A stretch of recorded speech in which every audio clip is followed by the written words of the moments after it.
Thank you. Says this is- Okay. That'll be fun. Look like ready to go. Is the log in OH It's, or just type in Ohio, yes. type tile all the way out? Good morning. We're going to start today's Ohio Elections Commission meeting for December the 19th, 2024. First, Mr. Richter, if you would call the roll. I'm glad to do so. Mr. Lyle, Present. Mr. Caraway. Present. Mr. Kirschner, Present.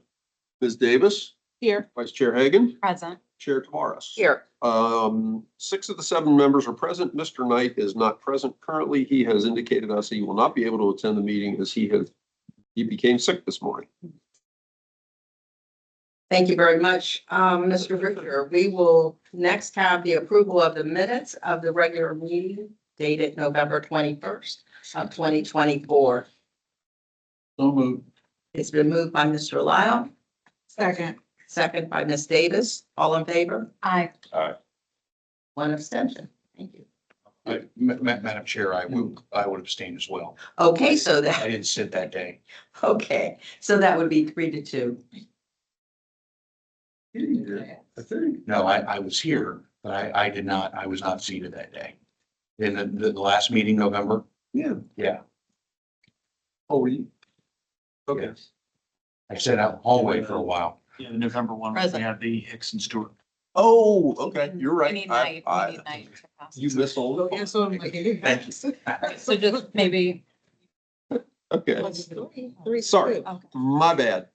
So it's 3-2, Mr. Richter. Oh, We should, yeah, I think maybe we should also move to excuse Mr. Knight. Yes, we oh, should. thank you very much, Mr. Kirschner. First, let's go ahead with, well, we've already voted on the minutes. And it's the vote, the final vote is 3-2. 4-0. 4-0. 4-0. That's Ms. right. Hagan, Ms. Right, Davis, right. Mr. Kirschner, and Mr. Lyle were all present. Okay, thank you very much. So we had a sufficient number to pass that act, take action. Thank you. Now, can we have a motion to excuse Mr. Knight? So moved. Second. It's been moved and properly second. All in favor, say aye. Aye. All opposed? Thank you. Thank you very much. That's been approved by a vote of 5-0. Oh, yeah, always. 6-0, I'm sorry. 6-0.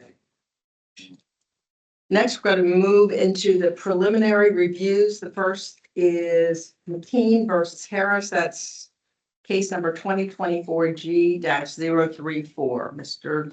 I've already continued that matter, just mentioning it and me saying that the matter is continued is just an acknowledgement for the purpose of the record. Thank you. We'll move on to McKean versus Murray et al. And that's case number 2024G-035. Mr. Richter. Same thing. I've already continued that matter. It was put on the agenda. And so just for the purposes of the record, we're acknowledging that the matter has been continued. Thank you. Now we'll move on to the first case, Henning versus Gromes. That's case number 2024D-032. Mr. Richter. This is a case out of the Cincinnati area where the complainant asserts the respondent did not include a proper disclaimer on some campaign material that was circulated.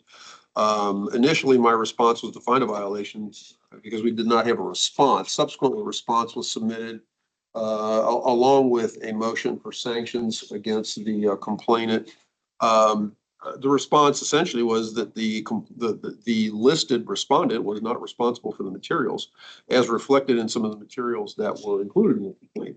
Another gentleman circulated the materials through using the church's, a church in Cincinnati's directory, and in there it reflected that a gentleman by the name of Parker, who was acknowledged as the one who circulated it and was admonished by the rector at the church for improperly using the church's directory. That was the essence of the response. And so my recommendation now, after having received that response, is to find a violation. And I'm also recommending that we deny the motion for sanctions against the complainant. Counsel for the respondent, when he submitted the response, I think it was on Monday or Tuesday, indicated that he would not be present. I have not talked to him. I'll be glad to answer any other questions the commission may have. Any questions of the executive director? If not, is there a motion? Madam Chair, I'll move the executive director's recommendation. Second. Thank you. It's been moved and properly second. All in favor, say aye. Aye. All opposed? That motion has been approved by a vote of 6-0. Next, we're going to move on to case number 2024G-033, Bennett et al. Versus Krinsky. Mr. Richter. Madam Chair, members of the commissions, the complaint that asserts a variety, included in the complaint were a variety of statutory provisions that the complainant wanted to assert were violated. As you see in the note that I prepared for you, some of the provisions in there aren't applicable to the situation that was discussed. And for that matter, additionally, revised code section 3517-105, which deals with independent expenditures, was also really not a proper section for the circumstances that were explained in the complaint. We did receive a response from the counsel for the respondent, who pointed out that the jurat was insufficient, and therefore we did not have a proper affidavit of complaint before us. Mr. O'Brien is counsel for the respondent. He is here if the commission would like to hear from him further. But my recommendation, based on his submission, they can go a couple ways. One is to dismiss as the jurat was insufficient. Additionally, with the statutory provisions not really being applicable to the circumstance, we could find no violation. But I'm specifically recommending that we dismiss. If the commission wanted to hear further from Mr. O'Brien, we could certainly do so. Commissioner? Like to hear from Mr. O'Brien? Mr. O'Brien? Thank you, Madam Chair, members of the commission. I'd ask the commission to support the executive director's recommendation. As the commission members know, the statute requires there be a sworn complaint to initiate an action. This complaint was not sworn. And then secondly, it references the wrong statute for the claim violation. Finally, I think I know the commission members are always concerned about whether or not there's a unfulfilled obligation by the party out there. And for your information, I relayed this to Mr. Richter, is the papers that would have properly been filed or should have been properly filed were filed last week at the post-election deadline. And so there's compliance across the board by the respondent, in addition to the fatal defects of the complaint itself. So unless there are questions, I'd ask you to adopt the recommendation of Mr. Richter. Thank you very much, Mr. O'Brien. Any questions of Mr. O'Brien? If not, is there a recommendation? Madam Chair, I'll move the executive director's recommendation. Thank you very much. Is there a second? I'll second. Thank you. It's been moved and properly second. All in favor, say aye. Aye. All opposed? It's been approved by a vote of 6-0. And if I could, for the record, say that on, I think this item 33 on the agenda, that I understand from conversation with Mr. Richter, that's going to be continued. So, That is on the continued list, and so it will be continued. Correct. okay, thank you. Well, then I will depart and wish you all a good meeting and a good holiday. Thank you. Thank you very much. Okay, Mr. Ricker, we're moving on to the group recommendations. We deal with. Or you want to do the Secretary of State? First, since Okay. I'm here. Okay, I think we're looking at this as continuing those, what we can hear from. okay. So we're going to move first. Take them first. We're going to move first to case number 2024 S-3037, I'm sorry. And there is a witness here, Mr. Todd Leskovich, and this is the Marshall Usher case.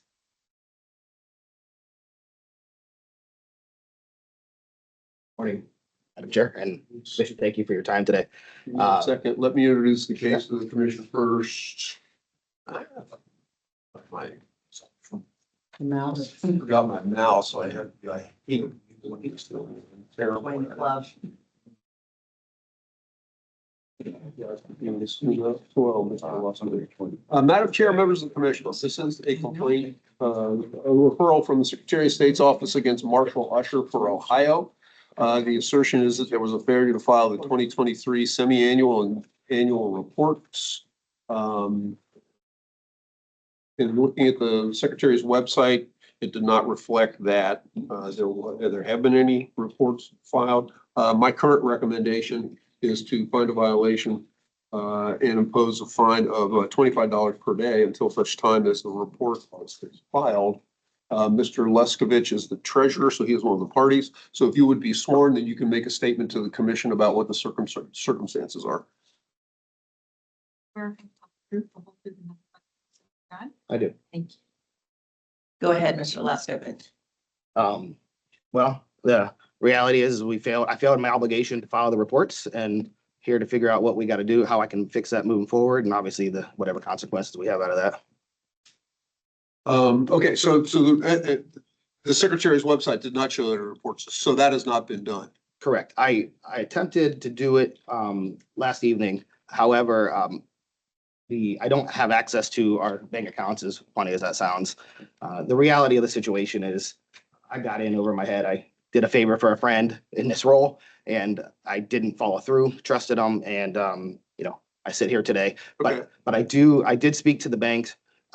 They are sending me all the transactional information. I created the reports. I just didn't submit them. I'm waiting for the bank statement so that I can then, fill the. Okay. I'm gonna put you on the spot here for a little bit. Okay, I will recommend now that this matter be continued to give you additional time to go ahead and file a report. It doesn't get rid of it. It still is out there. Sure. Once you get the reports filed, then you can submit a response to the commission that gives me an explanation similar to what you just said. And I can put the matter back before the commission at some point. If you don't do that, I would guess that we'll probably bring these matters back before the commission in May, June, July timeframe. If we don't hear, you'll get additional notice that the report, that the matter will be addressed by the commission. Alexis Palumbo is with the Secretary of State's office back there.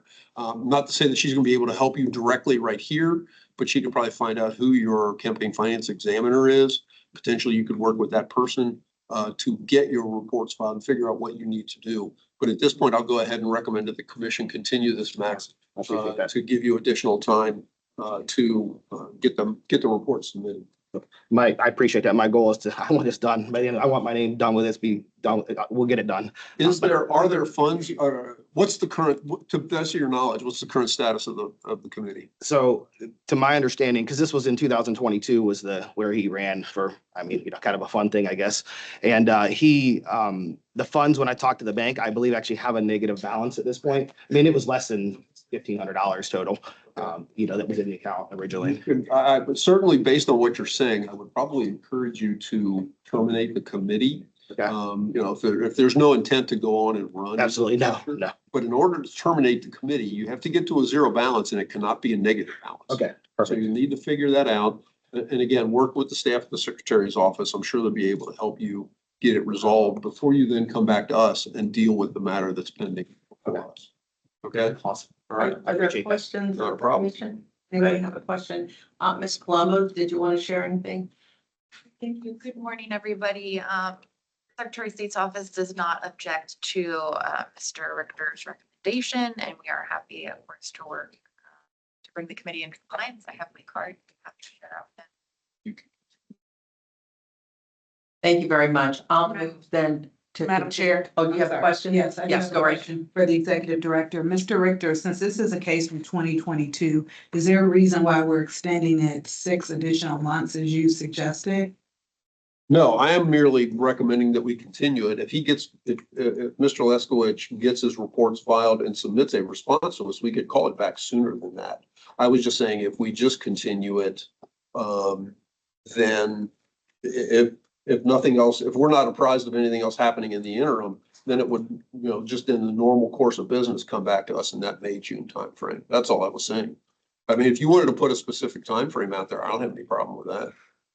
I feel like we should, at least maybe 90 days to make sure that it does get handled and we're able to move forward and get it, out of our hands. Sure, understood. Okay.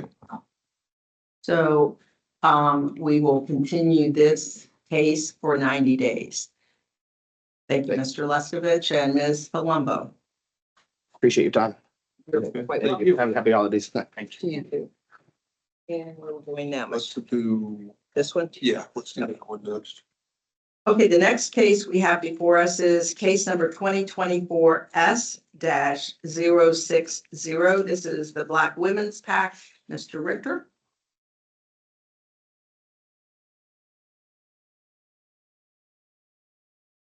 Materials here. Madam Chair, members of the commission. This is again, a referral from the Secretary's office against the Black Women's PAC. They have requested, the Secretary's office has requested an addendum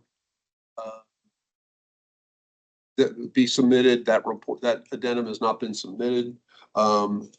With us here this morning is Maria Valley Solomon, who is listed as the treasurer. There's also Annetta Fisher, who is the deputy treasurer for the committee. Not present, but she is reflected as one of the parties. I had brief conversation with the secretary's staff concerning this. My understanding is there are a variety of issues that are outstanding with this committee. My recommendation currently, as you see, is to find a violation, oppose a $25 per day from with reconsideration option. Fine. Ms. Solomon, if you wanted to step forward and address the commission, give us an understanding, I could change my recommendation. But it's my understanding that, you know, there are serious, relatively serious issues as it relates to the filings, and that you need to work with the secretary's office on resolving those. You or someone. Good morning. You need to be sworn. Oh, Raise your right hand. You swear affirm to tell the truth, the whole yes. Good morning, everyone. We do have some reports that all were submitted, but the amendments that we needed to make have not been submitted, and that's basically because the information I have to find is not readily available to me. There were several treasurers before me, and they have the information. I've been trying to get it. And one of the, I guess my problem was I was trying to do it alone without involving the rest of the body, which I need to do to make this matter go away. All the reports have been filed, and I just asked for some more time to let everyone know what's going on and get the information I need in different ways that I've been trying. Thank you. Are there any questions from members of the commission? Madam Chair, if I may. Mr. Carroll. Good morning. Good morning. When you talk about getting the records, are we talking specifically about bank records, the canceled checks and the bank statements? Yes, And you're not a signatory on, not on that bank account Okay. that I need to get to. Yes, that bank account is closed. And then we have some receipts from previous years that we need to get. And there's people that are no longer members of the organization. and you have reached out to them? I have. Sometimes it can be very frustrating. Yeah, because it's been so long and so many years, I do understand it's been a while. But like I said, I've been trying to do it alone instead of involving everyone, just so it wouldn't get all crazy. But I guess I'm gonna have to make that happen. I understand. Thank you. Just go away. Thank you, Madam Chair. Thank you very much. Are there any other questions? If not, Ms. Palumbo, did you want to share any thoughts? At this time, we do not object with Mr. Richter's recommendation. Thank you very much. So Mr. Richter is recommending a continuance for 90 days. Correct. Is that correct? Yeah. So we will continue this case for 90 days so you can work to get that information. Thank you very much. Thank you. Happy holidays. Happy holidays to you too. Okay. Okay. Next. I think next we will be off to number 5. It's the first one in the groups. And we have parties for that one. Okay, next we're going to move on to the group recommendations. The first one is Equality Ohio Action Fund. The case number is 2024 S-001. Mr. Richter. Madam Chair, members of the commission, this is a matter that was referred from the secretary's office concerning contributions from to the Equality Ohio Action Fund. they requested that the funds be refunded and sent back as an improper contribution. We received responses from both of the respondents, which I have circulated to you. Have them. I also did an analysis wherein I am inclined to accept the arguments of the respondents and my recommendation is to find no violation, as you can see here. Ms. Palumbo is here on behalf of the Secretary's office. I believe she wants to make a further statement as it relates to this case. There's a gentleman by the name of Parker Conover who is here on behalf of the Equality Ohio Action Fund, and I believe he also wants to address the commission as well. You take the. Yes, complainant first, the Okay. secretary's first. Okay, thank you very much. The Secretary of State's staff member, Ms. Palumbo. Good morning. Thank you, Mr. Executive Director and Commission members. I am Alexis Perlumbo, a representative from the Secretary of State's office. The case is an admitted violation of Ohio's corporate contribution ban and Ohio's contribution limits currently as they exist today. Equality Ohio Action Fund is an Ohio registered PAC that reported receiving $60,000 from a corporation named Equality Federation on November 1st, 2022. While reviewing the committee's reports, the Secretary of State's office sent the committee a certified examination letter seeking clarification on the apparently illegal contribution and received a response letter from the PAC's attorney acknowledging the facts as presented, but asserting Ohio's campaign finance laws violate the First Amendment. However, as the constitutionality of Ohio's campaign finance laws is not a question for the Secretary of State's office, and respectfully to this commission, it is also not a question for this commission. Our office filed a relevant complaint alleging the committee received an illegal corporate contribution, or in the alternative, if a court later determines Ohio's corporate prohibitions are invalid, the contribution then instead violates Ohio's corporate contribution limit for what a PAC can receive from an individual contributor, currently $15,499.69. Accordingly, the Secretary of State's office respectfully requests this commission find Equality Federation did illegally use the corporation's money to aid an Ohio Political Action Committee and Equality Ohio Action Fund through Treasurer Kim Welter did illegally receive a corporate contribution and refused to refund it. Thank you. Thank you. Any questions? If not, thank you very much, Ms. Palumbo. And now we will move to Parker Conover.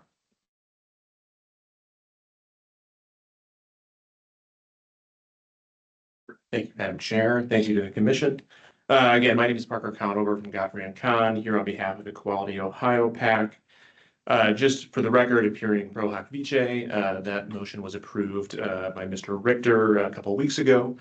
So that's my appearance before you today. As the Secretary of State overviewed, there's no factual dispute here. Equality Ohio PAC received a corporate contribution of about $60,000 in 2022. That contribution was used for independent political activity. None of that money was used for contributions to candidates. None of the expenditures by the PAC were coordinated with candidates.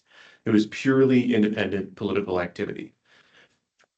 Further, beyond this contribution received, which happened to be the only one received by the PAC didn't otherwise engage in any coordinated activity with candidates, and the related sponsoring 501c4 has an independent staff on one side of a firewall that is not engaged at all with candidates, coordinated with candidates, or otherwise made any contributions to candidates. So, and I don't believe that the Secretary of State's office disputes any of that. So we've pretty much stipulated all the facts, and it's really a question of law that's before you today, of whether Ohio's contribution limits and source restrictions are applicable to PACs that only engage in independent political activity. With respect to the Secretary of State's office, the answer to that question is fairly clear. Courts in pretty much every appellate court district and the Supreme Court have ruled that independent political activity is constitutionally protected and that generally source restrictions and contribution limits cannot be enforced against organizations that are engaging only in independent political activity. It appears, I hadn't read the Secretary of State's statement before Ms. Palumbo just gave it. I'm not sure why the Secretary of State feels the commission is not well placed to acknowledge the role of the First Amendment and say that there is no violation here, or at the very least say that while there may be a violation of state law, federal law and the Constitution prohibits the commission from taking enforcement action. I believe the commission is well within its rights to say that. And with respect to the commission, if the commission doesn't come to that determination, we're fairly confident that a federal district court will say that. We're just hoping that we can kind of get this resolved at the commission level and move forward. Further and a bit more contextually, the PAC is now terminated. The C4 doesn't have interest in creating a new PAC. There aren't any other affiliated PACs that plan on engaging in this activity. So as far as we're concerned, we see the matter as fairly closed. One other element I want to bring up, it's more ironic than anything, is that if the 501c4 a corporation would have engaged in the exact same activity that Equality Ohio PAC engaged in, we wouldn't be here. And further, the C4 wouldn't have had to submit any reports to you. The independent expenditures wouldn't have been disclosed. The receipt of the general purpose grant from Equality Federation would not have been disclosed. In essence, Equality Ohio PAC actually served as a public disclosure mechanism so that people understood where money was coming from and how it was being spent. So again, in sum, none of the facts are really disputed here. It is purely a question of whether the commission sees itself positioned in order to, basically effectuate how the Supreme Court has seen the First Amendment as protecting this independent political activity. If the commission does adopt Attorney Richter's recommendation, I would just request that there be some sort of memorialized document that demonstrates that, PACs that are only engaging in independent political activity are not subject to Ohio state laws, source restrictions, and contribution limits. My fear, even though Equality Ohio is done with its independent political activity, is that there are going to be subsequent PACs that the Secretary of State's office is going to continually refer here, and the commission is going to be forced to continually dismiss complaints from the Secretary of State's office when they have the same fact pattern. And with that, I'm happy to take any questions. Certainly happy to hear from the Secretary of State's office again, if that would be helpful. Thank you very much, Mr. Conover. Any questions of the commissioners? If not, Mr. Richter? I don't have anything else. I'm comfortable with the recommendation I am making, no violation. I did circulate kind of an outline that I presented. I thought about what Mr. Conover just concluded his statements with in terms of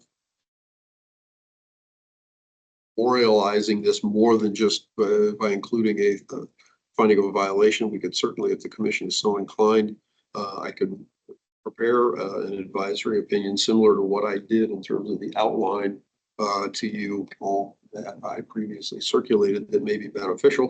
I have no problem turning something along those lines like that into an advisory opinion. But again, I'm comfortable with the recommendation that I am making in this set of circumstances. Any questions of the executive director?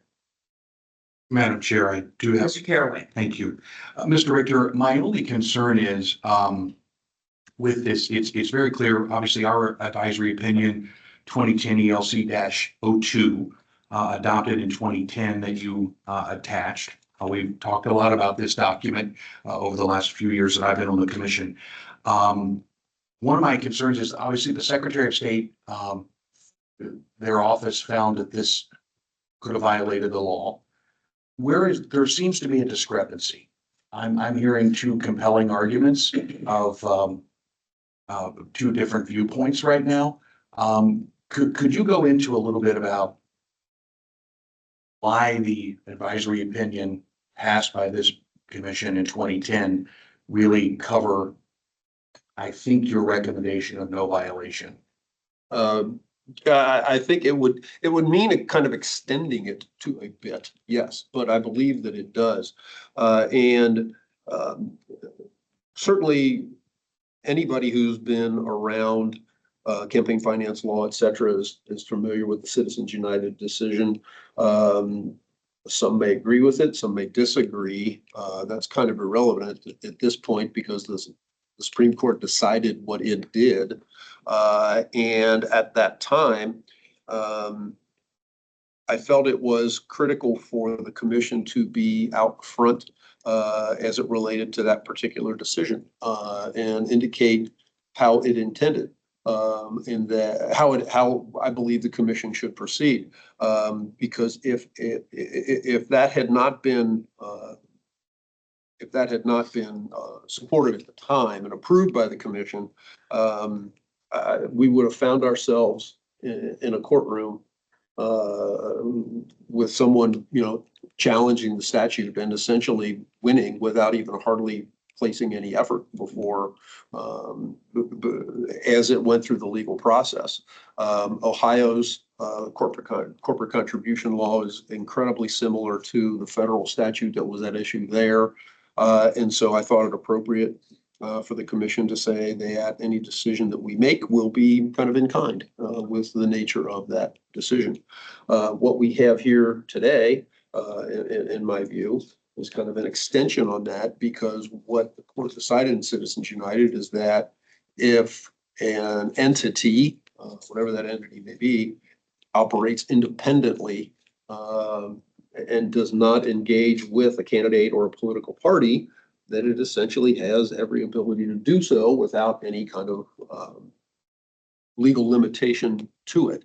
And what we have here is a group that has stated that it is acting only independently and has established that in terms of what it has done, that it took a contribution and carried itself out, but that Ohio's law was never otherwise changed to reflect the holding of Citizens United.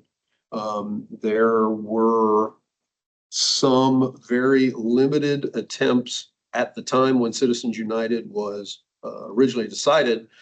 There were, I guess I'd almost say there were suggestions as it relates to adapting Ohio's statutory scheme to reflect the Citizens United decision, but that was not done. And we now see ourselves 14 years later with having nothing done in the intervening 14 years to bring Ohio's statutory scheme into compliance with the essential nature of the holding of Citizens United. And both responses, and as I looked at the speech now, decision by the court system there, it just extended it to other types of organizations than just corporations and PACs, et cetera, to allow them to have to operate independently without having any real restrictions on what they can do.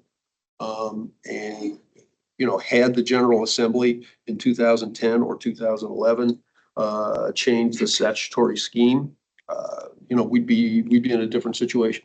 But nothing has ever been done, and so we have the same statutory provisions that place limitations out there that have been declared unconstitutional by the U.S. Supreme Court. So I hope that is helpful. I kind of rambled on a little bit, as I tend to do. It was thorough. Thank you for that. I've been down this path a lot over the years, and it tends in 2010, I was down that path a whole lot, 2010, 11, and 12. Then it kind of goes away for a while, and then it comes back. And this is a new version that hadn't been presented to us previously. And so here we are. And I think it's appropriate for the commission to make the decision that it did, just because were we to decide otherwise, I believe Mr. Conover would quickly run to federal court, file a complaint, and have our decision overturned immediately because of the nature of precedent that's been established at the Supreme Court level and in various district courts around the country. Thank you. Any other question? Madam Chair, my only follow-up, I apologize, I asked that question. I did want to see if if the secretary's office had a response to the respondent. We didn't hear her. I agree. I think we should. Yes, please. Before we have the secretary come up, are there any other questions of Mr. Conover? Madam Chair, I have a comment, I guess, supporting Mr. Richter and his decision. Obviously, it's not relevant, and for the record, I'm certainly not a fan of Citizens United. I don't believe it's corporations or people. That being aside, if anybody looked at the dissenting briefs in Citizens United, authored by Justice Stevens, he warned exactly that this would happen, basically. And he said, and I'm paraphrasing here, that potential deleterious effects of corporate spending in local and national races would occur, and that's what we have. The fact of the matter is underlined by Mr. Richter, that's the law. Whether we like it or not, that is the law.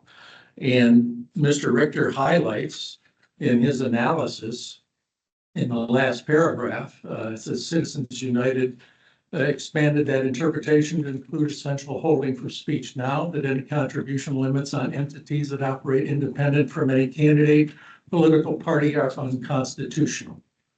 And I think that's the crux of the case. There's no limits. The fact of the matter is that expenditures may not be regulated. And for us to do as a body is unconstitutional. And I agree with Mr. Richter. Thank you, Mr. Lyle. Mr. Richter, anything else before we bring the Secretary of State's No. team member up? I've spoken. I've had the usual, my lengthy stay. So. Okay, thank you very much. Mr. Conover, you had something else? Yeah, thank you, Madam Chair. The only thing that I would add, and I don't have the best grasp of the commission's administrative rule authority or things to that effect, is, in effect, this decision is going to create a divide. Or if you follow the statutory recommendation, the executive director's recommendation, will create a divide between independent PACs and PACs that coordinate or make contributions to candidates. And to my knowledge, right now in Ohio law, is there a clear coordination standard that would delineate between those two? There may be as associated with the definition of independent expenditure, but I can't say for certain. So I would just say, if there isn't a clear coordination standard currently in Ohio law that delineates, what's going to constitute coordination, right? How do I maintain my independent political activity, right? Can I talk to agents of the candidate as long as I don't talk about specific communications, or is it a total bar? But that would be a way for the commission to kind of take hold of this and really draw a line so that the regulated community is aware of, okay, I'm good, I'm on the independent side of the fence. I know I'm kind of following the right trail here versus being, I think I'm right? I think I'm doing only independent activity, but gosh, I don't want to end up with the commission and have them disagree. So, that's just from a regulated community perspective. It might be an avenue for the commission to, I think kind of tighten the screw on this because as Mr. Richter said, this is kind of an extension and new territory for the commission. Thank you very much, Mr. Conover. Ms. Palumbo. Thank you.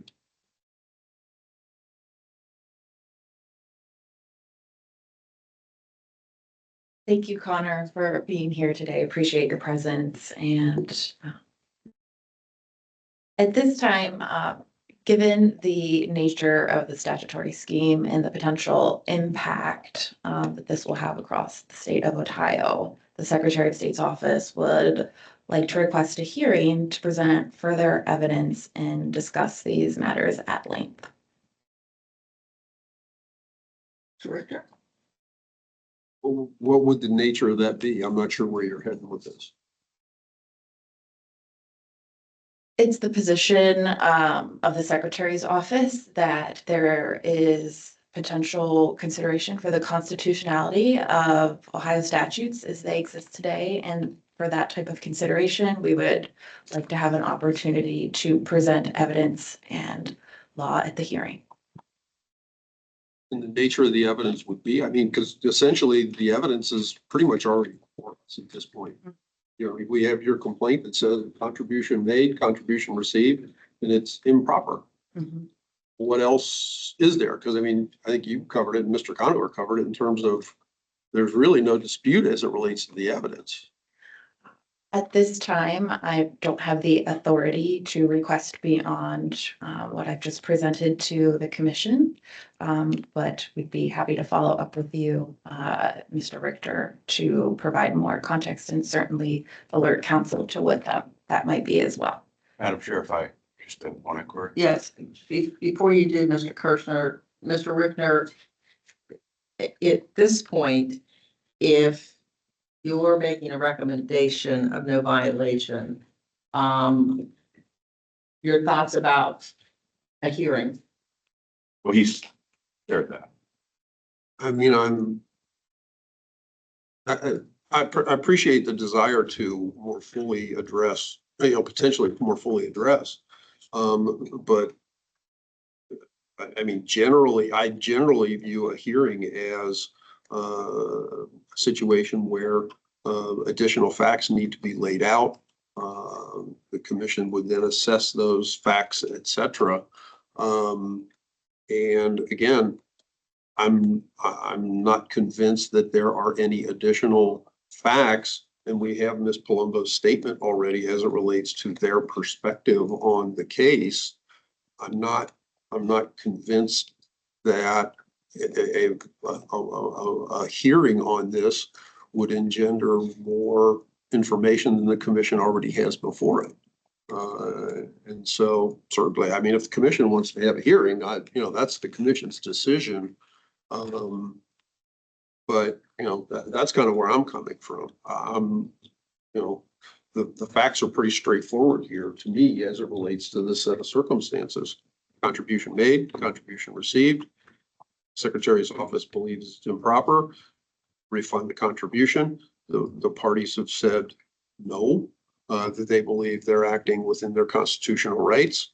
And so I'm not sure what other information would be presented to the commission beyond what it already has before it. Mr. Kirschner. I would just say to the executive director, is there anything that would prohibit us from proceeding with a full hearing on the matter? I know that we provide wide latitude to individuals, pro se individuals, to go to full hearing. Oh, yeah. I know we've had a couple of matters here today when it's been pretty clear that there were violations, but we extended them for whatever reason. Is there anything that would prevent us from providing the state the same latitude that we provide pro se folks to proceed to a hearing based upon the state's reasonable request? No, I mean, that as I mean, And we understand your position. Yeah. There is nothing that would prevent it. right, yeah. Yeah. I mean, as I will often say, I'm the recommender, you guys are the Yeah. decider. I made my recommendation. If the commission decides it wants to have a hearing on this, that's certainly within your purview. I don't have any problem with that. Any other questions of Ms. Palumbo or the executive director? Their recommendation. Mr. Gunning. Oh, Mr. Conover would like to now readdress. Ms. Palumbo, if you'd like, you could stay at the complainant's desk, save you from having to walk back and forth. thank you, Chris. It's a very long walk, so I really do appreciate that. Madam Chair and the Commission, certainly with respect to the Secretary of State's office, there may be a middle ground here. Of course, we would appreciate if you would approve the Executive Director's recommendation today related to this case. But we certainly wouldn't object that the middle ground I'm proposing is dispense of this case today as an as applied, right? Specific to the facts and circumstances of this case, no violation. And then as Mr. Richter described, he could draft an advisory opinion that is a more broad, something people can rely on, something people can lean on, independent groups, and then present that draft at the next commission meeting. And at that point, the Secretary of State's office can weigh in on what I assume you guys see as a sea change, right? I mean, this would be a major change in how the Secretary of State's office has to administer campaign finance. But for our purposes, we do see the facts as basically stipulated, and it's a pure question of law that, Mr. Richter has provided what we see as a very clear and articulate response to. But again, that would prevent us, I think, from being dragged into a full hearing at which we're also not sure what would be presented. There are no facts in dispute. it's a legal question. And if there need to be legal arguments, we see that as more in the domain of whether an advisory opinion should be approved or disapproved. So again, we ask that the commission adopt the executive director's recommendation today, but then certainly defer to the commission on how it wants to handle an advisory opinion, and maybe, I don't know if hearing's the correct term, but some sort of discussion around that with the Secretary of State's office. We would be happy to engage in that discussion, but are hoping not to be a party to it. Thank you, Mr. Conover. Any questions? I have a comment, Madam Chair, but not a question for either the respondent or the complainant, if I may. Sure. Part of my concern with an advisory opinion is, we just heard Mr. Richter say that the, Ohio law is what it is, and we have some purview issues, it sounds like.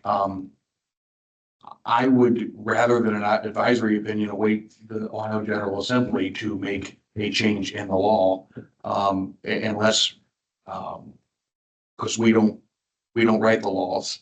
So I would be really, really cautious on this commission adopting an advisory opinion in an extension of the 2010 advisory opinion. And so I just wanted to make that comment, so. Thank you. Any other questions, comments? If not, is there a recommendation from the commission? Mr. Lyle? I'll move the executive director's recommendation. Second. It's been moved and properly second. Ms. Hagan? Yeah. Ms. Hagan, second that? No, that No, was I Ms. didn't. Hagan. So I was Okay, still- I just didn't hear.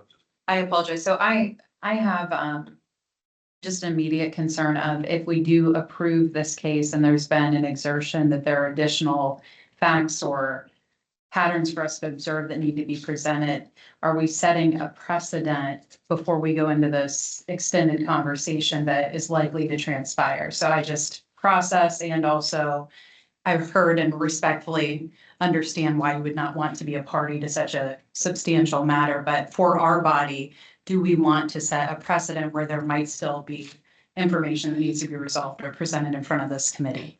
Thank you, Ms. Hagan. I guess just weighing in on this discussion, I think there are several things that we need to consider. First of all, an advisory opinion by this commission would simply update the 2010 opinion. The General Assembly should make some decisions. It's been since 2010, 2010. They've had some time. and they've had time. So That's not our job, as was stated by Commissioner Caraway. But in the meantime, we need to give some sense of what is relevant, what is not relevant to the public and to those that are coming before us with cases. What should be considered by this commission, what is relevant with respect to an independent PAC that is not coordinating with a campaign or a candidate or a committee. But to just leave it hanging again, in my opinion, doesn't make a lot of sense. If we have the facts of this case and the recommendation has been made, then we need to make a decision on this case. And then if this commission wants to go further and ask the executive director to work with the secretary's office and any other parties interested in updating the advisory opinion, then we should do that. But at this point, we have a motion on the floor. It's been moved and properly seconded. And now all in Why favor? don't we just a roll call? Yes, I think a roll call. we will take a roll call vote. Mr. Richter? Okay, Mr. Caraway, Nay. Ms. Davis, Yes. Mr. Kirschner, Nay. Ms. Hagan, Nay. Mr. Lyle, yes. Chair Tavares. Yes. That motion does not pass. It was a vote of 3-3. Commissioner Knight, when you need. So, because it has not passed, then is there another recommendation?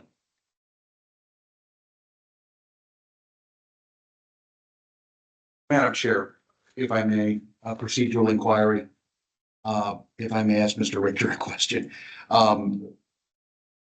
obviously, Mr. Richter, I think we may be in an impasse here, currently. So if the motion failed 3-3, if there was a motion and a second to move the matter for full hearing and that vote is 3-3, can you walk us through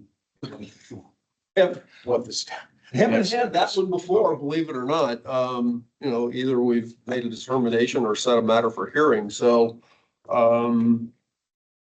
in the past, though, in circumstances where we have not been able to reach a consensus and get to 4 votes, we have declared administrative dismissals on matters that have been pending before us, in an effort to, resolve a matter in some manner or form. And so I guess that is, we haven't had one of those in a while, to be honest with you. Those are always pretty good when we had a false statement case, where, you're going back, 12, 13 years, pretty much where, we had 6 persons sitting on it and, we couldn't get 4 votes. And so we would declare a matter just administratively dismissed, because there was not an ability to get 4 votes. That's what we have done in the past under such circumstances. So Madam Chair, if I may, to Mr. Richter, so would it be appropriate, Mr. Richter, to continue this hearing until we have the full body? Correct. And Mr. Knight is here? It's certainly one other possibility that is before us, correct? Yes. Ms. Hagan? Yeah, I simply was gonna, Madam Chair, thank you, and to the executive director and also the commissioner's previous question and then the new statement. I was going to say it might be appropriate to issue continuance that we have more time to vet what's been in front of us and decide if this is the appropriate pathway forward, and allow for Mr. Knight to potentially weigh in. So is there a motion to continue this case? So moved. Oh. It's been moved and Mr. Kirschner second? No.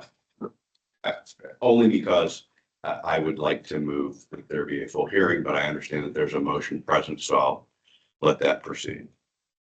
And the motion is. Right now, the motion is to continue, Correct. presumably to the next meeting. My motion, I just was a little late, but my motion would have been to extend the matter to a full hearing regardless of the outcome. I just wanted to bring that before the body, but I do understand there's an alternative motion pending. Madam Chair, if I may respond. Go ahead. So as it relates to the motion to continue, I think Commissioner Kirschner, my heart and my mind on this is that we would have more time to understand if it is appropriate to go to a full hearing. There may be other pathways to resolve the larger discussion at hand. And I think it just would give us the time to really evaluate what pathways look like in this circumstance and if it's appropriate to apply that to this case at large or not. And so I'm just looking at time as an advantage, and more information is always better than less in my experience. It's been moved. Is there a second? Madam Chair, I'm sorry. Yes, Ms. Can there be discussion in response to Commissioner Hagan? So I guess if we do this continuance, what else are we gonna get in additionally? Because we're not gonna meet again to discuss it in between that time, right? Yeah, I think Really not, no. I mean, obviously we'll come to the next meeting, presumably. Mr. Knight will be present. He will have 7 members and then presumably be, one way or another, depending on what Mr. Knight's beliefs are as it relates to this particular situation, the determination would be made. Okay.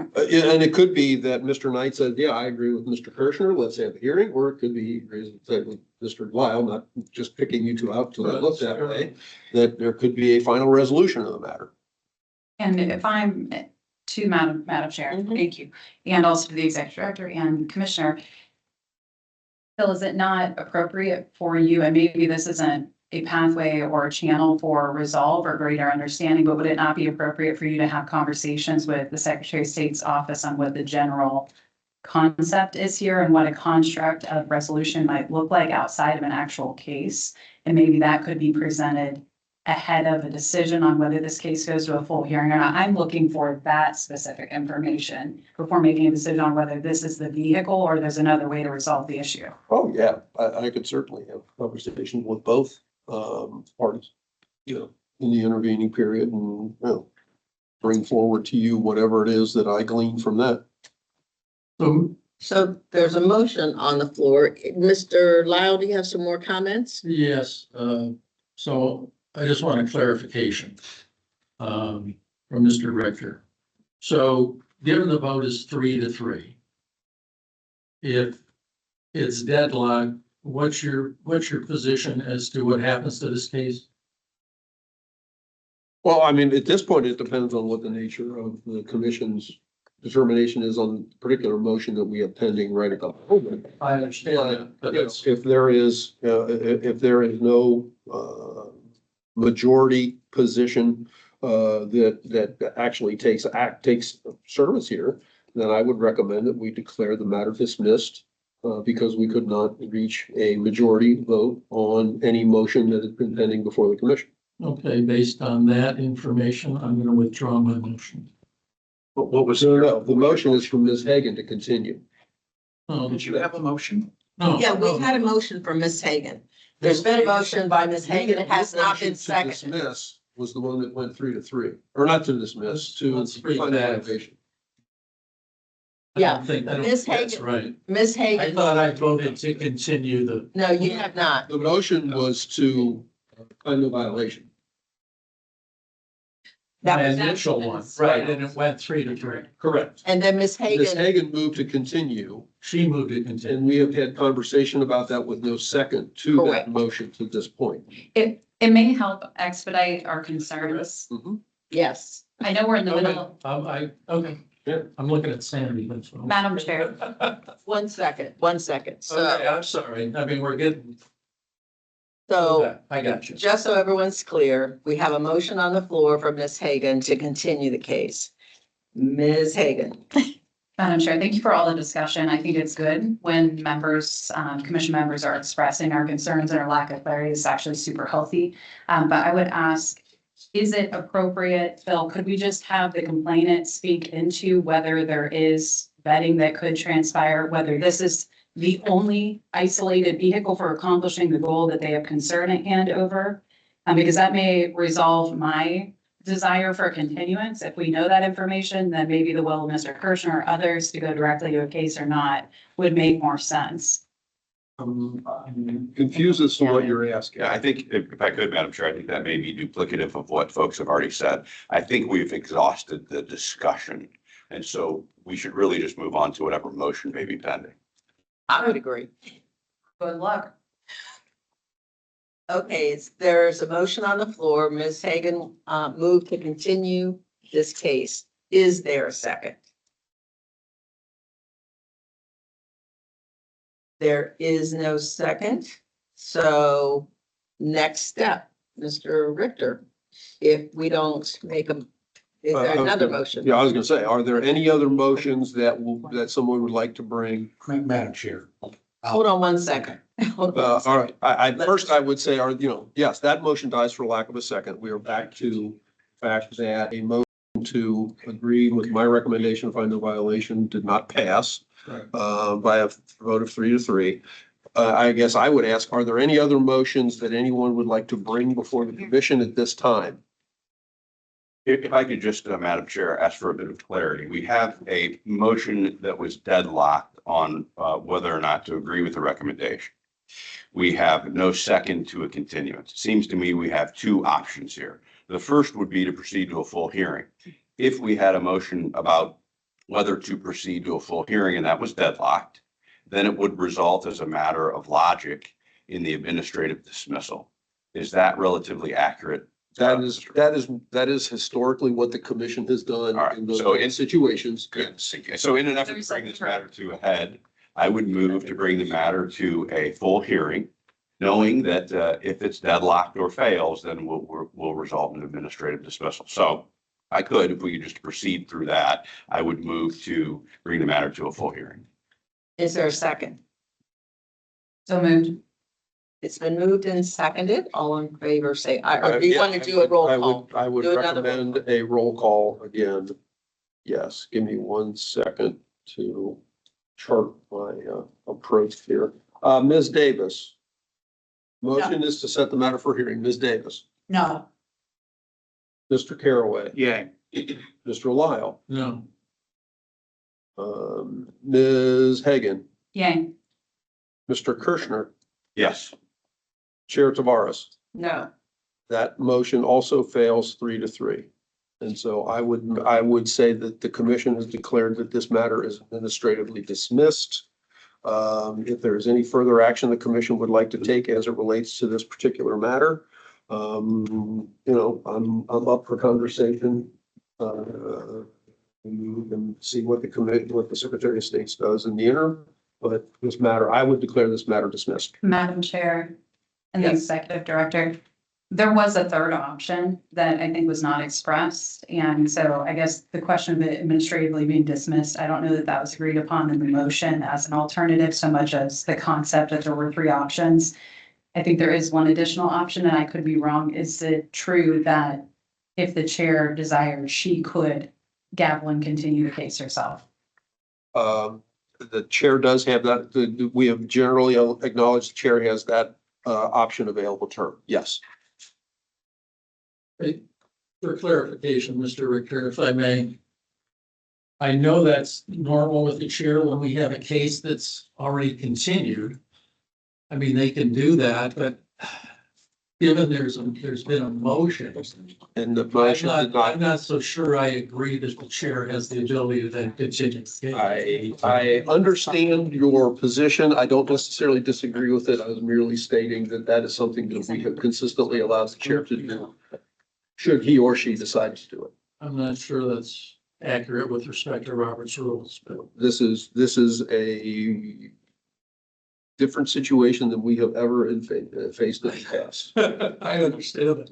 And so- But to do otherwise would allow a chair, I'm not speaking of Ms. Tavares, but any chair. Not Mr. Lyle. It would allow any chair to manipulate the process. I don't necessarily disagree with that. So I'm merely stating what the So just commission is to historically. underscore, it's my belief that a chair, after a motion that's been properly made, second and voted on, a chair cannot then continue that case. It's my opinion.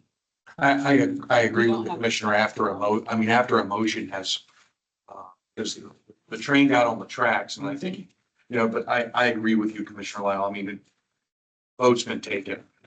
With respect to the chair, I don't think at this time she can continue it.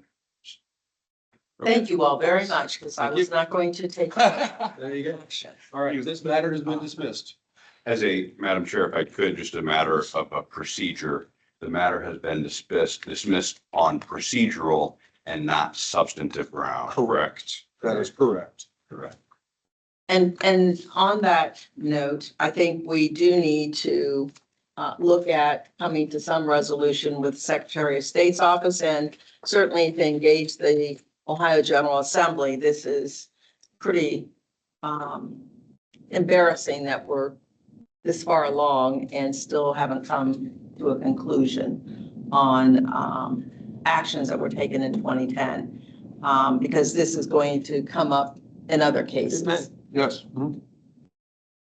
Any other discussion before we move on to the rest of the agenda? Madam Chair, I would request a short break, please, if you may. Mr. Well, Richter, yeah, well, Mr. Mr. Conover. Conover wants to. Just for the sake of clarity, so it's been dismissed on procedural grounds, so we can continue, the PAC can be terminated, the Secretary of State's office should approve termination of the PAC, and we would not be subject to any liability for the activity described in the complaint. Is that correct? That would be the case, yes, because we dismissed this complaint has been dismissed. And they cannot re-refer for the same facts. If I may, Madam Chair and Mr. Richter, I don't think that we should be in a position of providing advice or guidance now that the matter has been dismissed. That's not a matter for us to opine on. I would agree. Okay. You. Fair enough. Yeah, I would agree with that. And so this case has been dismissed. Thank you. All right. We're going to take a 10-minute break. Thank you, Madam Chair. You're quite welcome. What's your status as it relates to this? Sorry. Playing first and then we get together. Yeah.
We continue our hearing and we will move to the dismissals. No. Well, that next one is, I'll just go ahead and speak to it. Madam Chair, the next case on the agenda is item number 53, Spot Pack 2024 S-049. My recommendation is to dismiss the complaint and declare the committee terminated pursuant to Commission Advisory Opinion 97 ELC 04 as the treasurer is deceased. I received a letter from the son of the treasurer who indicated that the PAC was created, never really had any activity, was all zero balance, and that even he was not aware of it until this, to our notice that was sent to the deceased treasurer, was received at the individual's house. And so the son has indicated that, the family wasn't aware of it. He had done this, but there was never any activity. And so my recommendation is, as it states, dismiss the complaint, declare the committee terminated because the treasurer is deceased. I'll be glad to answer any of the questions our commission may have. Are there any questions of the executive director? If not, this is case number 2024 S-049. The recommendation is to dismiss the complaint and declare the committee terminated pursuant to Commission Advisory Opinion 97 ELC-04 as the treasurer is deceased. Is there a motion? Second. Moved and properly second. All in favor? Aye. All opposed? That's been approved by a vote of 6-0. Next, we're going to move on to $50 fine category.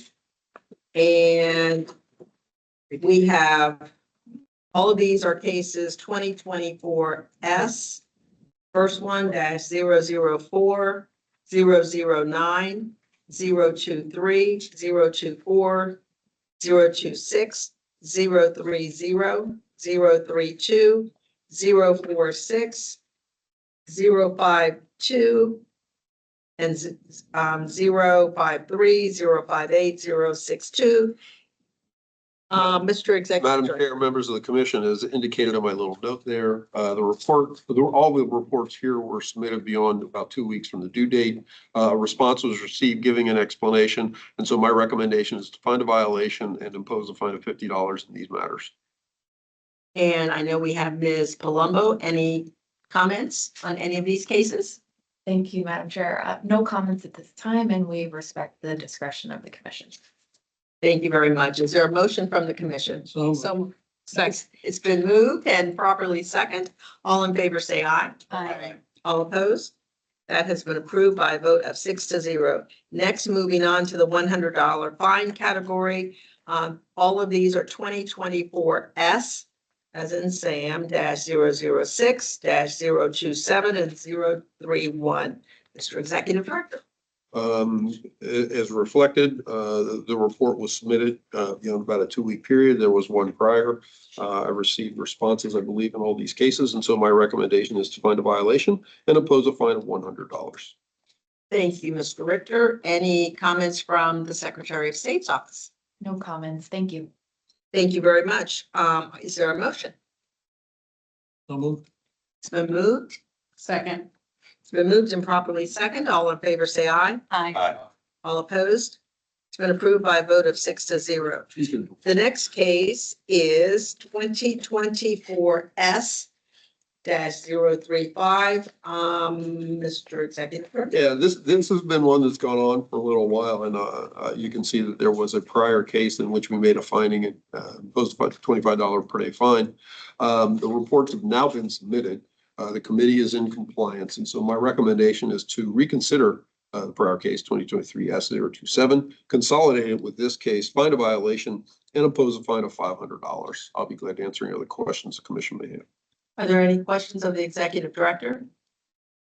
If not, Ms. Palumbo, any comments? No comments. Thank you. Thank you very much. Is there a motion? So moved.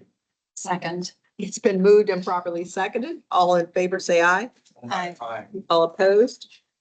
That's been approved by a vote of 6-0. The next case is 2024 S-022.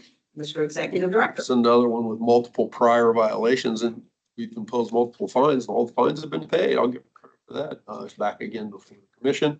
The report was submitted, no response was submitted, but I did receive a telephone call reflecting her interest, I guess I would say, in the case. And so my recommendation is to find a violation and impose a fine of $700. Any questions of the executive director? If not. Second. It's been moved and properly seconded. I was gonna give Ms. Palumbo an opportunity. If you want to say anything. Nope, sorry. No opportunity there. All in favor? Aye. All opposed? All right, that's been approved by a vote of 6-0. Next, we're moving to the $25 a day with reconsideration option. Cases, all of these are 2024 S 011, 015, 021. We've already taken care of that one, 039, 042, 045, 054, 056, 059, and we've already taken care of the last one, Mr. Executive Director. The report in these matters, the report that was expected has not been filed. Those have no prior violations, and so my recommendation is to find a violation and impose a fine of $25 per day with a reconsideration option. And if the commission would like to hear from Ms. Palumbo, she can certainly speak to these matters. Ms. Palumbo. No comments. Thank you. Thank you very much. Is there a motion? So moved. It's been moved. Is there a second? Seconded. Thank you very much. It's been moved and properly. All in favor, say aye. Aye. All opposed? That's been approved by a vote of 6-0. Next, we're moving on to the $25 a day with reconsideration option with the payment of $250. And these are all cases numbered 2024 S. First one, 002, 019, 025, 034, 041, 055, and 061. Mr. Executive Director. These are all situations where the report has not yet been filed by any of these respondents. They have at least one prior before the commission. And so my recommendation is to find a violation and impose a $25 per day fine, but giving them the opportunity to have the matter reconsidered if a payment of $250 is made. I'll be glad to answer any other questions the commission may have. And if the commission would like to hear from Ms. Palumbo, she is certainly present here. Are there any questions of the Executive Director? If not, Ms. Palumbo, any questions, comments or questions? No, Madam Chair. Thank you. All right, thank you very much. Is there a motion? So moved. Second. It's been moved and properly second. All in favor, say aye. Aye. Thank you. The next case is a $25 a day with reconsideration option with the payment of $350. And this is case number 2024 S-036. Mr. Executive Director. The only difference between this case and the ones we just dealt with is the fact that there was a prior finding against this respondent in which a fine was imposed. The fine was not paid in that particular case. And so my recommendation here is to find a violation and impose a fine of $25 per day, giving the respondent the opportunity to have the matter reconsidered if a payment of $350 is received. Are there any questions of the Executive Director? Any comments from from the Secretary of State's office? No comments. Thank you very much. Is there a motion? So moved. It's been moved. Is there a second? Second. Been moved and properly second. All in favor, say aye. Aye. Opposed? Been approved by a vote of 6-0. The next case is a $12,750 fine plus $25 a day with reconsideration option. This is case number 2024 S-064. Mr. Executive Director. Madam Chair, members of the commission, there are multiple priors for this respondent. The last finding by the commission was to find a violation and impose a fine of $25 per day, but giving the respondent the opportunity to have the matter reconsidered if a fine of $250 is paid. They are now back again, or she is now back again, And so my recommendation here is to find a violation, impose a fine of $12,750 plus $25 per day until such time as giving them the opportunity to have the matter reconsidered. If the reports are filed, that $12,750 reflects a $25 per day fine outstanding since the original report. I think it was a 2021 annual that would have been due on January 31 of 2022. And so that's where that number comes from. I'll be glad to answer any of the questions the commission may have. Are there any questions of the executive director? Madam Chair. Yes, Mr. Caraway. Mr. Richter, I only say this, I think Mr. Commissioner Lyle a time or two has said, we've had a question about a respondent and or at least one of us said, well, I actually kind of know this person. In this particular case, I kind of know Miss Austin. And so a question is this her local Board of Elections report? Because she was also a candidate for State House in 2022. This is obviously a referral from the secretary. Oh, okay. And so it would relate to her. But didn't we? So, but we've had other matters for Miss Austin before that I thought were a local board, or maybe she transferred her account from County Board of Elections. Okay, all right. And are we getting service on her? It's just very surprising that she would not have been responsive at all to this commission. Give me one, easy for me to gather about.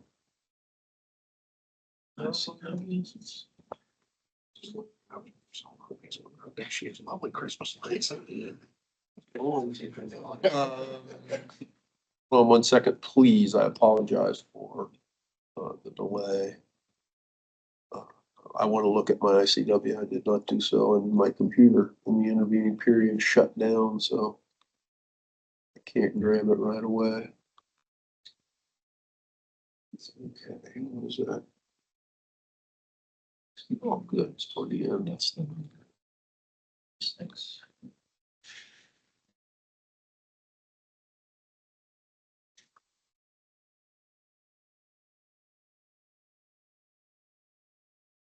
It's just frustrating when, a respondent just, they don't respond and things get worse and worse and worse. And in reality, just a simple response and an explanation and a fine, we can move this out of the way. I could look in the file, but we Okay. did get, well, she's also listed as the treasurer. So we got certified mail service on October 30th from our October 25th letter. You're right, the two prior cases were both related. And so I don't know from looking at this, but you indicated she's a resident of Cuyahoga County. So those would have been referrals from Cuyahoga County. Okay. One was 2024 R180. The other were from 2020 and 2021 for failing to file annual reports and various other things. And so, yeah, she ran for state rep, so she must have she either created a new or she transferred. And then if she was run again in the interim in say 23 or I think she ran for Parma City Council in 21. she may have transferred it back to Cuyahoga, Yeah. but maybe that didn't get sent along to the secretary's office as it should have. I don't know the answer to that. All I know is that, here, their referral is for requesting addendum. So obviously she had a number of issues with regard to a whole series of reports in 2022 that she never took care of with the secretary's office. Yeah. Well, Mr. Richter, I will get with you offline. Obviously, I don't want to do anything improper as a member of this commission. I can provide you cell phone numbers, emails, whatever, and could give her, a gentle nudge that she needs to respond to the commission. But obviously do not want to do anything improper. So I'll follow up with you directly. I greatly appreciate that. And knowing, I will comment here in terms of considering the other referrals came from Cuyahoga County. I am sure she has received more than a gentle nudge from that office as it relates to filing those reports, and nothing has been done. Okay. Madam Chair, Mr. Richter may have said this to Mr. Caraway's question, but I'm looking at the ICW also, it says return receipt 10/30/24, so she's obviously got it. Yes, Did you mention that? yes. Well, we said it twice. Madam Chair. Yes, Commissioner Davis. Madam Chair to the Executive Director. Mr. Richter, I know we've had multiple conversations. Commissioner Caraway, I remember when I first came on, we kind of shared the same concern and the same thing with Commissioner Kushner as it relates to these outstanding fines and how we're going about tracking these folk and trying to get the money. I know that in a prior hearing, we had discussion about the commission itself looking into another way of collecting or skip tracing, and I don't believe we've had a follow-up about that. I do not expect us to talk about that at this hearing, but I just want to bring it back up as something important for us to look to in 2025. Understood. And Mr. Caraway and I did have a meeting, been a while now, concerning some of this, and we'll be coming. Yeah, I actually have some things I'm ready to share with you over the, just in my file, so. Okay. And then we can present it to the full commission, after the new year. Yep. You may hate it, so. Well, thank you for that. Thank you for the heads up, Commissioner Caraway, and thank you, Commissioner Davis, for bringing it to our attention. Is there a motion by? So moved. Thank you very much. Is there a second? Second. It's been moved and properly seconded. All in favor, say aye. Aye. All opposed? That's been approved by a vote of 6-0. The next, and I'm gonna have, Mr. Richter comment on these, but I'll read the cases into the record. Cases number 2024S, these are all 2024S cases. And the first one is 028, 038, 040, and 063, Mr. Executive Director. I am requesting that these matters be continued. Two of them, items 42 and 44, they are individual packs, but their treasurer is William Curlis, and we are generally aware of circumstances involving that. We'll need to get more information potentially from the banks. I think I might reach out to the federal authorities as it relates to that, what information they have. Item 32, I have had conversation with, there was a response submitted by the treasurer who indicated that the account was closed a while ago. And then I had materials submitted to me by an uninterested party on behalf of the treasurer yesterday that showed that $3,000 of the $3,600 that the committee currently shows as being obligated by the reports at the secretary's office from 2020 were actually paid in 2013 and 2016. So don't ask me how all those numbers are going to work out. But because of that situation, I have I indicated to that uninterested party that she needs to talk to the treasurer and have the treasurer get in touch with the secretary's office to try and work through this situation. I'm assuming that that will come back to us at some point, and we may need to declare the committee terminated considering the length of time involved here, but it's kind of a strange situation. Item number 67 is another one. We received a response from the respondent, but in looking at both the secretary's website and the Lucas County website where this person is resident, let's just say that the campaign finance reports are not in good shape as an addendum that the person filed with the Lucas County Board intending to, quote, help resolve the situation, even reflected a negative balance. And so considering the timing of it, I'm going to recommend that we continue those and hopefully in the intervening period, this person can get everything put together. The letter that she submitted to the commission certainly didn't make it sound like she has a very good campaign finance laws in the state of Ohio. Thank you. Thank you, Mr. Richter. And these are continued upon the request of the staff attorney. Did the Secretary of State's office have any comments before we continue? Thank you, Madam Chair. I do have a question, Mr. Richter. Are you able to disclose the name of the third-party individual that reached out to you for? Yes, Sandra Sparber is her name, Sparber. She emailed me various materials yesterday. I then had a conversation with Heather Morkester late last evening. And the materials that I got from Ms. Barber, I circulated to Heather. So Heather and I had a rather lengthy and interesting conversation as it related to the situation. And, you know, as she indicated, she's not specifically aware of that, but that she would then pass them along to the particular auditor as well. So hopefully that thing can get moved forward. Not a problem. Thank you. Those will be continued on the recommendation of our staff attorney. Next is case number 2024S-010. Mr. Executive Director, this is also. Yeah, we received a response, a request, I should say, from the respondent, Cedric Denson, asking that the matter be continued so that he could resolve this matter with the Secretary's office.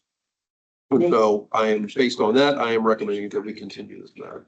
Thank you. Any comments from the Secretary of State's office before we just go ahead and continue this? Mr. Executive Director, was that, could you reiterate a phone call or an email? It was an email, It was- and it was just a simple, I need more time, can I'd be glad to send the email along to you, but it was just a simple, I need more time to resolve this, can I get more time? And I said, yes. We would not object to that at this time. Okay, that case will be continued. The next group of cases, I'll read them into the record. They're all 2024S. First one -003, 005, 007, 008, 012, 013, 014, 016, 017, 018, 020, 029, 033, 043, 044, 047, 048, 050, 051, 057, 065, and these are all continued for service. Mr. Executive Director, anything else? No, not really. I mean, we just, not only did we not get green cards back, I was on the USPS website. Whether there was, somehow service when we get the green card back. And they all reflected that there has been no service. And so that's my recommendation. I think that can be dealt with. Initially, I do believe that Ms. Palumbo has one particular case you would like to comment on. Ms. Palumbo. Thank you, Mr. Executive Director. I would like to provide to Mr. Richter for case number 2024S-018, a communication we received from the treasurer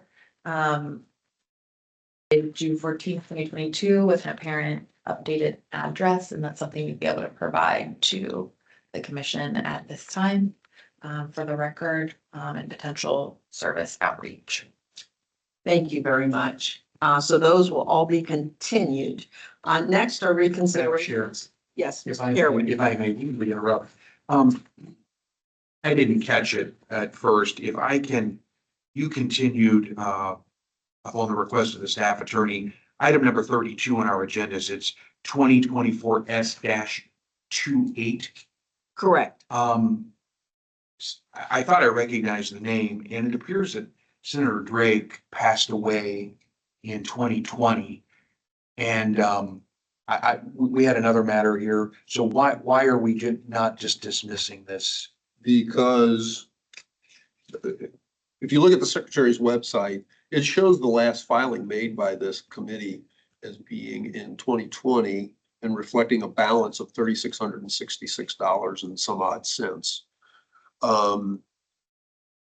Nothing has been done in the intervening period. The treasurer is still alive. And there are still funds that. I don't know. Okay. Like I said, I look at it as somewhat fascinating. This person that I named to Ms. Palumbo earlier, who we had a conversation yesterday. So, well, this should I'll send you some stuff that should resolve this. And one was a check, like I said, for $1,000 from 2013. And another was a check for $2,000 from 2016. That she said, well, that takes care of $3,000 of that amount that shouldn't be reflected. And I said, well, yeah, that's interesting, but those are prior to when they were still reflecting a $3,600 balance. Okay. And so that's why I'm recommending, because something needs to be done to, and the treasurer responded there and said, well, we closed the committee a long time ago. Well, they didn't terminate it with the secretary's office. They may have closed the account, but what happened to that $3,600? Of which only 3,000 was reflected to me from 8 and 11 years ago. And Yeah. so I She's have, been in the Senate since 2000. I have, Kept her account. yeah, I reflected, Okay. to the person that was in contact with us to reach out to the treasurer. I reached out to the treasurer first off and said, hey, you need to be in touch with the secretary's office and work something out. Well, then this other person reached out to me in an effort to quote, resolve the matter, but the resolution wasn't exactly on point. And so that's why I'm recommending continuance, so that hopefully the treasurer will be in touch with staff at the secretary's office. I have forwarded the information I got from this other person to staff at the secretary's office.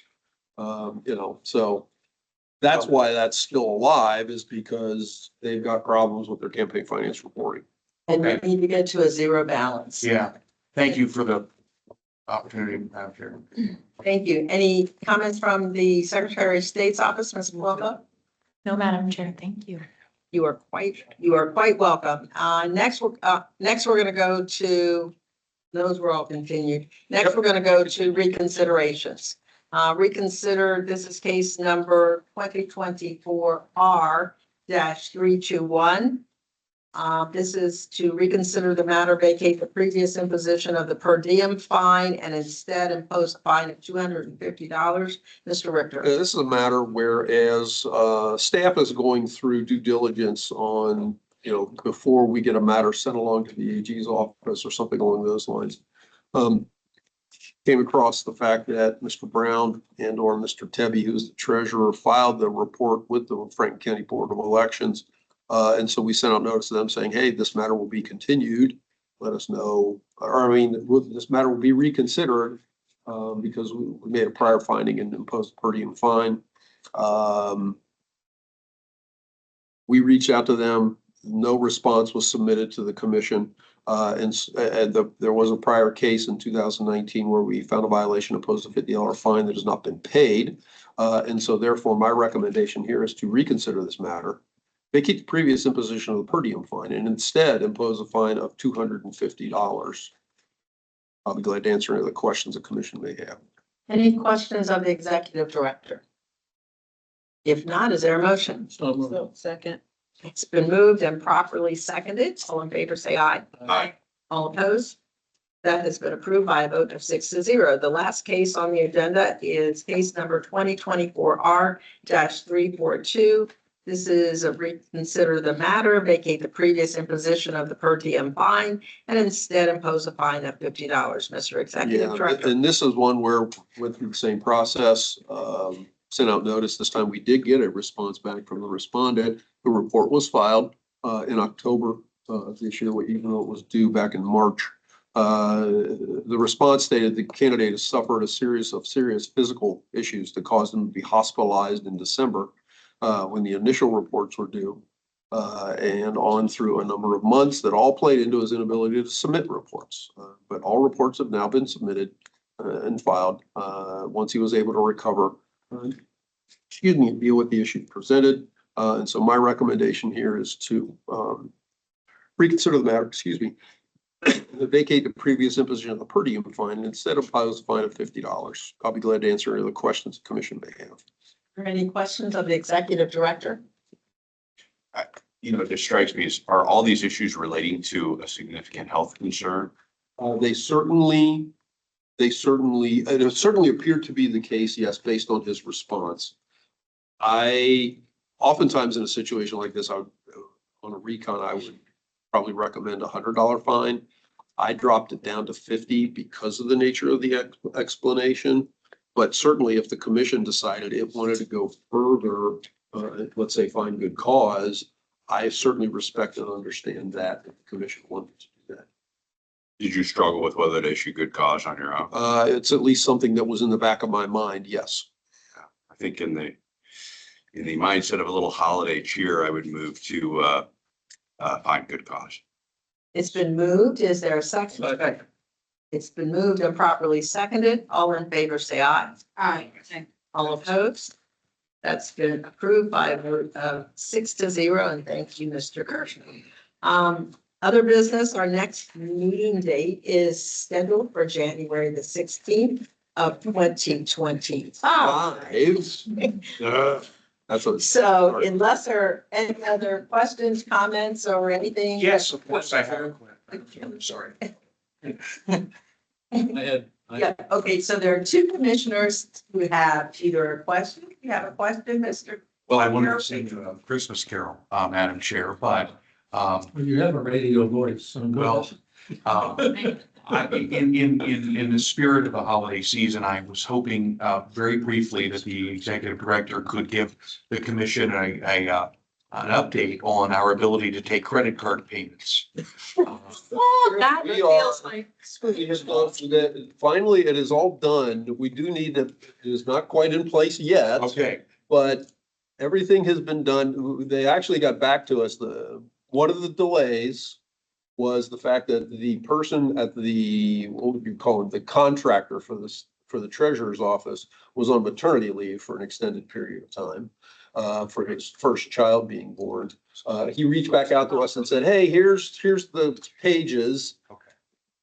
They didn't do the page for putting in commission case numbers properly. So we got back to him. He then responded back and said, okay, here it is now. That was about a month ago, I think. It wasn't perfect, but it was better. And so we're real close to getting that actually in place. And so hopefully be able to reach out to him Monday or sometime next week and finalize that, and maybe get it in place in early January. Nothing short than a Christmas miracle. So there you go. It actually has moved forward. Thank you very much, Mr. Caraway. Mr. Lyle. Thank It's you, a great Madam Chair. I had basically two questions. And then just one comment, but to Mr. Richter, the Hicks case, are we gonna? I am looking at January 30th for bringing Vicious. Just FYI, it has not been officially determined yet, but that is what I am anticipating. I need to reach out to Ms. Fitzmartin to make sure she will be available on that date, because it's the critical witness. Is that a scheduled date for us already? Yes, it is already a scheduled date. If I could, Go ahead. Mr. Lyle, January 16th is out because I may not be able to make it on the 16th. 16th, we have stuff on that agenda, and so. I mean, it's out for that. next. Yes, yes, Okay. 16th is out for that. Yes, I was not planning on bringing. I may not be able to make the, Okay, I should not be able to make the January 16th meeting. So okay. All right. Is what it is. Mr. Stauber will be on call. But, no, I was not going to get back. thank you. Okay, Mr. Lyle, did you have something else? I do, Madam Chair. Thank you. Again, to Mr. Richter, my understanding is, given this time of the year, that the parties have to now pick a new chair and vice chair for 2025. Is that accurate? Yes, I looked into that recently, and Ms. Tavares first served at the February 8th meeting, I think it was, of last year. And so we will either need to, So we have time. we have time. She's in chair. Okay, We would good. either decide at the January 30th meeting Okay. or at the very beginning of I think is it February 13th? Or at the very beginning of the February 13th meeting as to, what will happen. So yes, we Okay. have time. We have So both the next two meetings where she will properly sit as chair. Okay, cool. Yes. And I'll withhold my thank you to Ms. Tavares for Oh, her service. Until then. You were looking to give me a Christmas present. Thank you very There you much. go. Okay, any other business before the commission before we ask for a motion to adjourn? If not, is there a motion? So moved. It's been moved. Is there a second? Second. It's been moved and properly second. All in favor, say aye. Aye. All right, you're adjourned. Thank you, everybody.